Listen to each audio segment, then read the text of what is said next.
Hello everyone and welcome back. News headlines in English for 2nd May. And first of all, national news. WAVES is not just an acronym, it's a wave of culture, creativity, universal connect, PM Modi. NHRC urged 11 states to act swiftly against heat wave risk. ECI launched new steps to clean voter rolls, unveiled new voter friendly measures.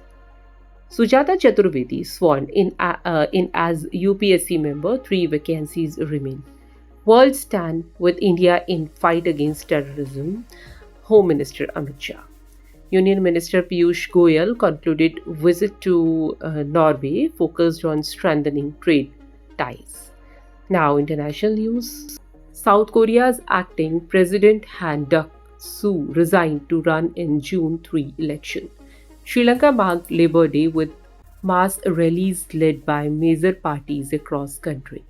US-Ukraine signed deal granting Washington access to minerals in exchange for reconstruction fund. UN chief renewed call for immediate cessation of hostilities in Sudan. Iran said fourth round of indirect talks with US set for Rome. And now some sports news. Chirag Shetty and Satvik Sairaj Ranki Reddy received Major Dhyan Chand Khel Ratna Award 2023. Indian boxers added four more gold medals, finished second in Asian under 15 and under 17 championships. Vignesh Puthur out of IPL 2025. Mumbai Indians sign Raghu Sharma as replacement. Business related news.